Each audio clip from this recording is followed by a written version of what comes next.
Transformar a paisagem.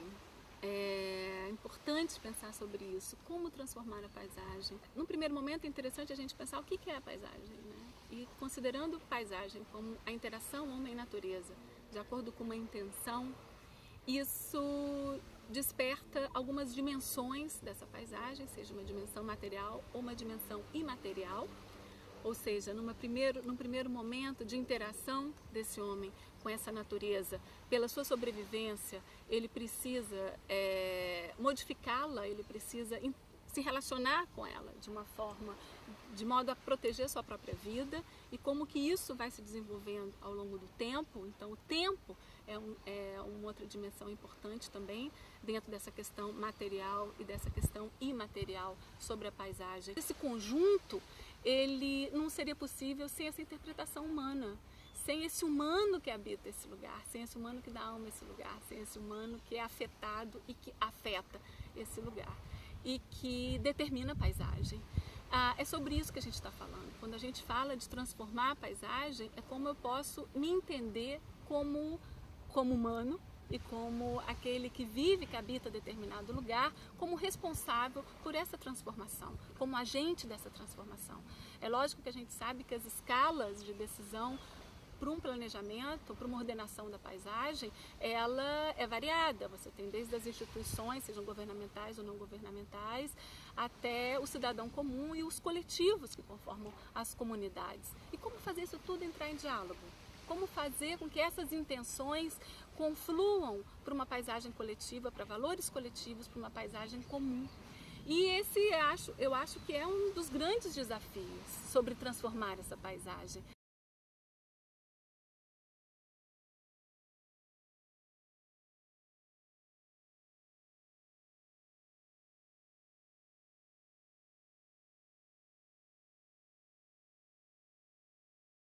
O que propicia essa vida comunitária é um todo, né? Para ser um lugar que você tem isso que eu acabei de falar, um conjunto de coisas. Essa paisagem que reúne a paisagem natural de serra, do mar, eu acho a coisa mais preciosa que existe. A cidade das pessoas, né?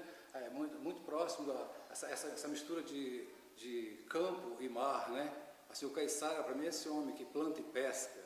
Importante, bom, essas comunidades caiçara é o nosso viver, né, no dia a dia. A gente acordar de manhã, temos aquela beleza que a gente ama, né? Nós temos uma mata preservada, nós temos um mar belo e a unidade das pessoas.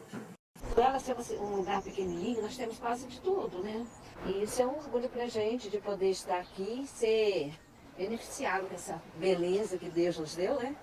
Conservar isso aqui é muito bom. Esse centro colonial também é maravilhoso, é gostoso estar ali, fazer parte desse cenário todo de Paraty, de floresta, de mar, de arquitetura colonial. O município de Paraty ainda possui uma área de extensão florestal ainda muito significativa, né? Muitos remanescentes de Mata Atlântica relativamente bem preservados. De Mata Atlântica, da quantidade original. Desses 7%, uma parcela muito pequena está incluída em unidades de conservação. E desses, uma parcela ainda menor está em unidades de proteção integral, que é aquelas onde se pode preservar espécies que são concorrentes com o homem. Então existe essa necessidade de ter áreas onde o homem não desenvolve atividades privadas ali dentro. Eu acredito nisso. Numa reserva biológica, que é a área mais restrita dentre todas elas, para você preservar, por exemplo, o mico-leão dourado, até áreas de reservas extrativistas, que são áreas para proteger populações humanas e não exatamente proteger a biodiversidade. Descrição de reserva extrativista do SNUC é conservar populações tradicionais compatibilizando com a conservação da biodiversidade. Então o foco ali é o homem. 60% da pesca está dentro do Parque Nacional Serra da Bocaina.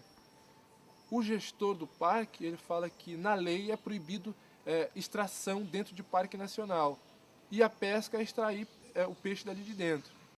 Porque o grande problema que nos afeta hoje nas comunidades caiçaras é a especulação imobiliária. Porque a gente temos 2 unidades de conservação, né, que era para preservar isso, e a gente vê que não funciona. Dessa política que o governo criou, em que as populações, né, que as comunidades têm voz, poder de palavra, não tinha representatividade caiçara, que é um povo, né, que existe, é um povo que vem sofrendo muito por conta exatamente das unidades de conservação. O governo, quanto Ministério do Meio Ambiente, vem protegendo só a natureza e as comunidades, zero. A pesca está proibida, né? Em áreas proibidas. Daí eles atravessar a Bahia para chegar onde precisa pescar, e podem pescar, eles não entram com esse barquinho. Não, a roça ela nunca foi grande. Uhum. A roça ela sempre foi de família, né? Aqui nesse pedaço aqui a gente vive há pelo menos há 100 anos, a minha família. O meu pai chegou a fazer roça aqui. Eu não posso fazer roça aqui. Eu nunca fiz roça aqui. O meu avô herdou do pai dele, meu pai herdou do meu avô o direito de fazer roça aqui, mas eu não herdei. E ao mesmo tempo que não há fiscalização, porque a gente não quer só uma fiscalização que ingesse, que castre o morador, aquele pescador artesanal que precisa daquele sustento, né? Mas a gente precisa planejar, organizar e saber o que é de recurso de pesca para poder estar amparando. Talvez aí a legislação devesse, num diálogo, né, com esses grupos sociais, definir, né, que espaços são esses que precisam de tal cuidado. Definir quais são os usos ambientais. Mas não excluir esses grupos, porque para esses grupos a relação com aquela paisagem, ela pode estar sendo mantida a partir de relações afetivas, por função de suas ancestralidades, né, por uma relação de pertencimento, por uma relação identitária, né, por uma relação com o sagrado.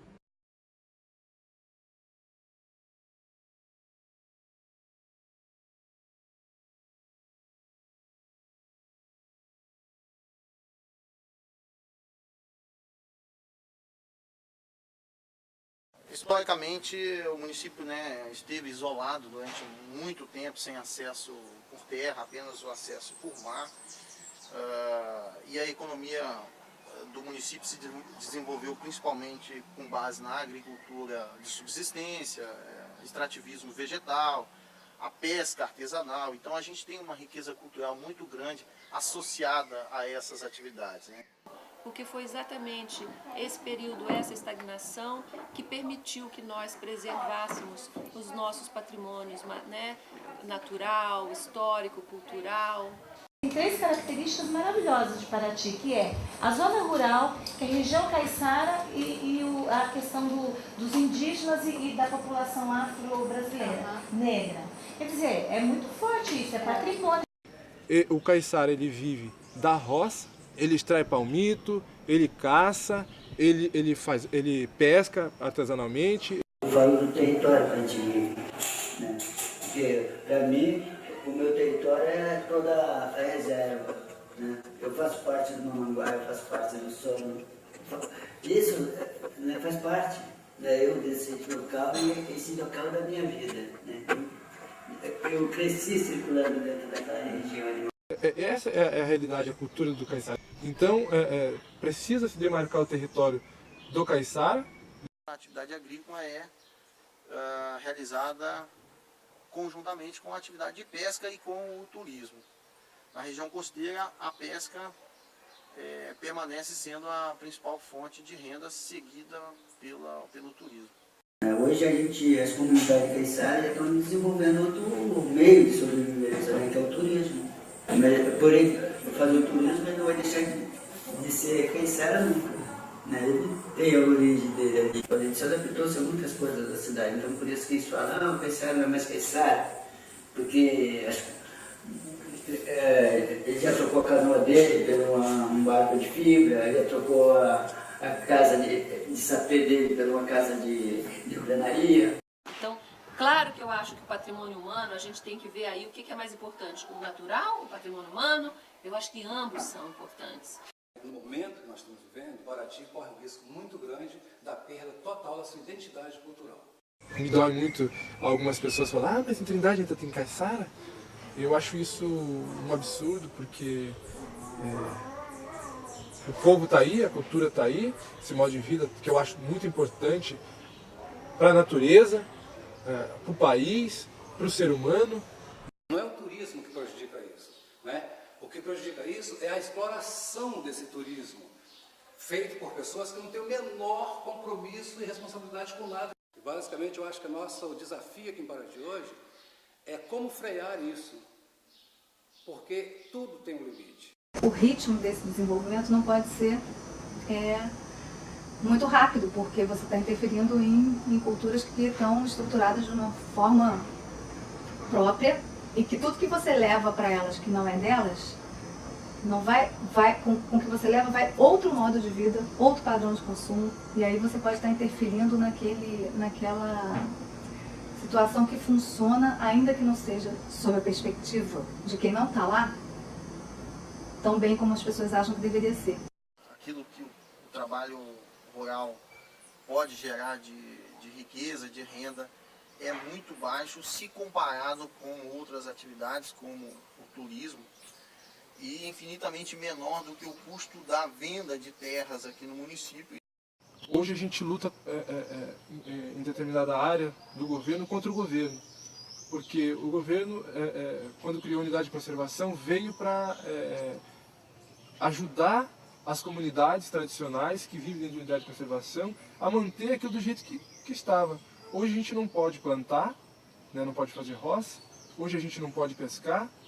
A agricultura tradicional vai se manter e lotes não podem ser vendidos, porque ela está associada também a não desmatamento da floresta, a preservação das áreas já desmatadas e tal. Você vai poder desmatar mais, não vai poder passar motosserra, uma de coisa, ou seja, necessariamente você vai ter que manter técnicas mais artesanais para manter ali dentro. Agora, como conciliar isso com o meio ambiente? Esse que é o grande problema. Tem uma política voltada do Ministério do Meio Ambiente para falar assim, não, nós estamos criando um trabalho. Ele vem primeiro tirar as pessoas, demarcar o território da unidade de conservação, para depois, outra parte do governo ou não, criar uma política para aquelas pessoas que não tiveram, na maioria, acesso a estudo, não tem estrutura para viver numa cidade.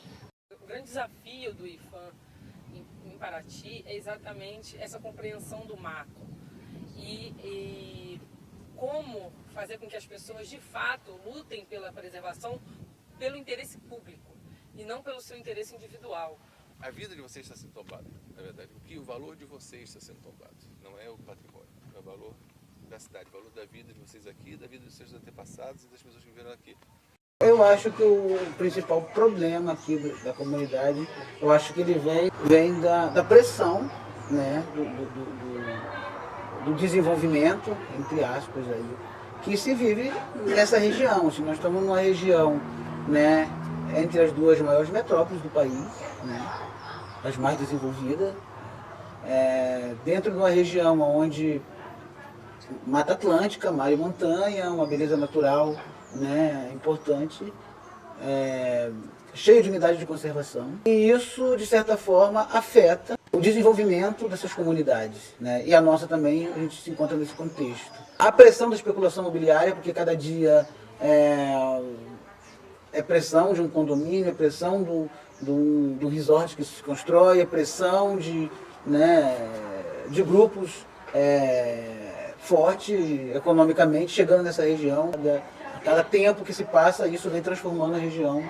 E isso pra gente é uma ameaça. Praticamente é o slogan do governo, né? O turismo, ele entra dentro da unidade de conservação, sai, sabe, tem que ter umas regrinhas, mas não cria impacto. Agora a roça, pesca, cria impacto, então vocês não podem fazer isso. E isso, os nativos vão migrando tudo para uma coisa que não é a realidade dele.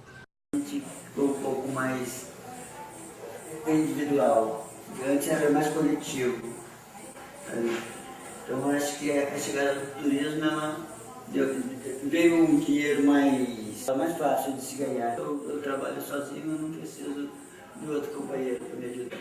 Acho que a gente vai evoluindo e eu acho que tem que acompanhar a evolução. Mas eu gosto muito do estilo que a gente vivia, caiçara, né, que até parecia que o dia rendia, que era muito grande, que você tinha tempo para as pessoas, para a conversa, você tinha tempo para fazer tudo e estava tudo naquela paz, não tinha muros, sabe, não tinha essa guerra por terra, por isso, por aquilo, vivia em paz. Quando a gente olha para o lado, né, essa política mais macro, esse desenvolvimento que para a gente não é o que a gente pensa quanto desenvolvimento, isso é muito ameaçador. Acho que não só para o Quilombo do Campinho, mas para toda essa região aqui, que vem a cada dia, né, tendo novidades e notícias que nos preocupam muito.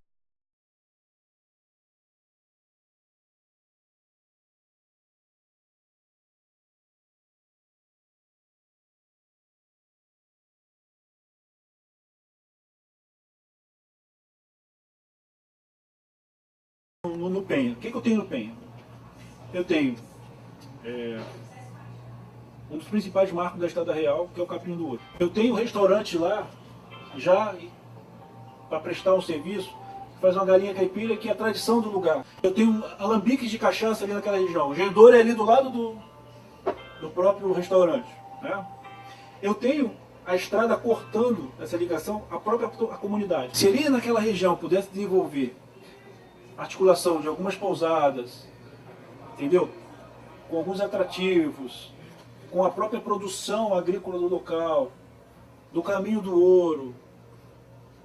Todos esses atrativos, se fossem levantados, pudesse criar um produto turístico para aquela região, isso com certeza seria um dos principais pontos locais em que o turista teria que visitar. Eu acho que a gente está muito preparado para fazer festas, a gente tem uma eficiência impressionante. Nós não temos mais turista vir ver Paraty, nós estamos tendo turista que vem para eventos em Paraty. Tem que pensar também nessa cultura econômica, na indústria cultural, que justamente tem um grande interesse em buscar a criatividade desses diferentes grupos e tornar isso produtos vendáveis. A população mesmo não vivencia isso no dia a dia.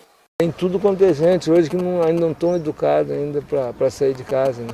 Tudo muito feito para vender uma imagem da cidade, tudo feito, entendeu? Então a comunidade, o povo, ele participa muito como mão de obra. A ideia de reinventar é justamente você resgatar esse caráter humano da cidade. A cidade perdeu o caráter humano, passou a ser o caráter cenário. Que alma tem esse lugar? Que cara tem esse lugar? Isso é turismo cultural. E esse turista não está vindo em Paraty. Você tem um povo e você tem um patrimônio, que é o patrimônio daquele povo, tá? E que tem que ser retornado a ele. Agora, se ele fica somente como prestador de serviços para o centro histórico, você tem essa separação. Porque ele não tem valor em si. Ele tem valor agregado ao centro histórico. Acho que existem uns limites muito frágeis e zonas onde se misturam aquilo que se deseja preservar, o que se deseja mudar, o que deve, o que não deve mudar. O que está ameaçando isso é a mudança, né, do local. Se você tiver um resort, uma marina nesse local, você vai mudar totalmente a paisagem do lugar. Em outros lugares nem tanto. Aí tem o problema da costeira toda, né? Por exemplo, a costeira está toda vendida. Né? Toda vendida a costeira. Então esses metros nacionais de pesca vão para o espaço. Sabe? Isso vai passar por várias coisas, que a costeira não pode ser vendida. É terra pública. Então é vendida. Então, tudo, a grande equação vai ter que ser feita. Isso aqui faz parte dessa identidade nacional que a gente está falando. Porque se tem um condomínio, quando eles vão ser o dono da cachoeira, vão ser o dono da praia. Eu acho que as festas fazem parte da nossa história, das nossas tradições culturais, elas são muito bonitas, mas eu acho que a gente precisa cuidar dessa paisagem. Nós somos candidatos a Patrimônio da Humanidade, nós temos que estar preocupados com a nossa população, com a educação, o preparo realmente do nosso cidadão. Eu que atuo na área de educação, vejo como nós estamos despreparados.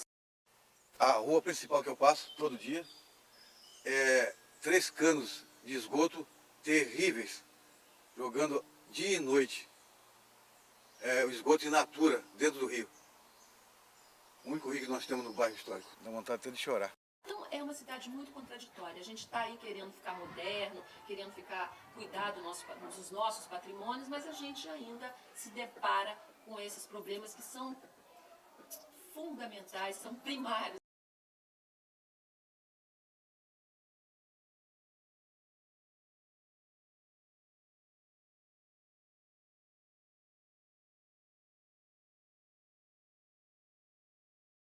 Como eu gostaria, não vai dar mais.